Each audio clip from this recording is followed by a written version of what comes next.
Hi, I'm Kate Hoy with the Cornell Benn Center and the Smarter Lunchrooms movement. This video segment is in correspondence with a PowerPoint titled Introduction to Behavioral Economics, available at smarterlunchrooms.org. In this video segment, I'm going to discuss three separate topics: the School Lunchroom Challenge, behavioral economics theory, as well as provide a brief introduction to the Smarter Lunchrooms movement. The School Lunch Challenge encompasses several different issues which impact school food change, many issues which we're quite familiar with, including rising obesity rates. Rising obesity rates have no doubt increased scrutiny on school food programs, as school food programs have the sheer volume of participation. Millions of kids across the country are fed daily by the National School Lunch Program. This increased scrutiny has put pressure on school administrators, food service directors, and leaders to increase the nutritional quality of the foods being provided. Cutting sugared beverages, pizza, highly processed foods, incorporating vegan and vegetarian options, these are all health initiatives which need to be balanced with what the consumer, the student, wants. On top of this, food service directors need to maintain the low-cost nature of their program and participation, all while encouraging healthful, long-term decisions and informing stakeholders on a daily basis about their progress. Ultimately, heavy-handed and short-sighted interventions can be worse for students, as well as not be what students are looking for. So what do we do about this? This leads me to behavioral economics. Behavioral economics is a field in economics which incorporates psychological research with behavioral implications that may not otherwise be included in classical economic models. This means that behavioral economics considers psychological and behavioral variables in an economic decision-making process. Wow, that's a lot of big words. I'm getting ready to go through a couple theories which I think you may find more familiar. The first is choice architecture. Choice architecture is the designing of a choice to lead someone to an outcome without forcing them. Every parent across the country has done this. Do you want to go to bed now or in 5 minutes? Either way, the decision has already been made. The next set of principles go hand in hand, as they're both on the same coin, just opposite sides: reactance and attribution. Reactance is the rebellion to a limitation on freedoms. For example, a school in the Midwest decided that their students were getting too much sodium, too much sugar, and too many extra calories from ketchup. So they used a ketchup monitor. This ketchup monitor was responsible for handing out a single ketchup packet upon request as the student left the hot lunch line. How do you think this ended?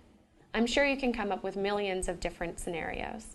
In this particular situation, the students at this school, as they crossed the graduation stage, provided their principal with a single ketchup packet as they received their diploma.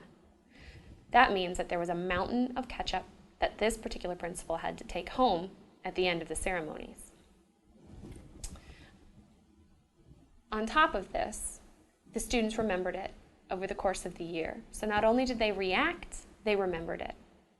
Attribution is the exact opposite. It's the confidence in a decision that an individual has made. I made this decision, and I will make this decision again. We tend to use the example of the carrots versus celery study. In an elementary school, we provided carrots and celery as an option through the hot lunch line as students came through. What we found is that students ate 91% of whichever vegetable they took when they were provided with the option. When they were only provided with a single option, they only ate 69% of the vegetable. So what do we know about behavioral economics and food decisions? Well, we know that there are two different types of food decisions that we often make: deliberative or emotional. Deliberative is very rational and logical, whereas emotional, as I'm sure you know, is kind of a knee-jerk reaction. The amount of our cognitive resources available dictates which one of these decisions we'll make. For example, if you're stressed or tired, you're more likely to make emotional food choices. In the event that you are stressed and tired, it takes effort to resist temptation. This is something that we like to refer to as hot versus cold state decisions. The hot state, we tend to eat for taste, for convenience, for size. This is where only a giant hamburger and an ice cream sundae will do. The cold state tends to be based off of price, health information. We tend to buy food more moderately and more moderately sized. I like to refer to both of these as either going to the grocery store with a list or going hungry. When I go to the grocery store hungry, I'm in a hot state. I tend to buy hundreds of things and come home with nothing that I could make a meal out of. In the cold state, whenever I take my list, I tend to leave with what's on my list and maybe 1 or 2 impulse buys. So what does this have to do with kids and how they eat? We find that kids don't have a fully developed rational system. They can't understand long-term consequences, and they often react to paternalism. This means that they're in a hot state all the time. But fortunately, many kids find some of these healthful options appealing and attractive.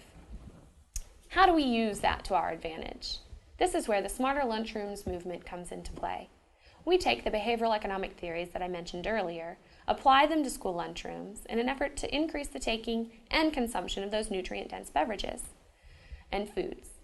We want to make these kids feel like these healthy food items are cool and fun, make them appealing, make them seem like something that they think they could do and they can have. This is why the Smarter Lunchrooms movement supplies low-cost and no-cost solutions to lunchrooms. Many of the economic principles I mentioned earlier do not require much more than just designing a decision-making process. As I mentioned earlier, all of this information is backed up by printable resources and lesson plans available at smarterlunchrooms.org. And remember, it's not nutrition until it's eaten.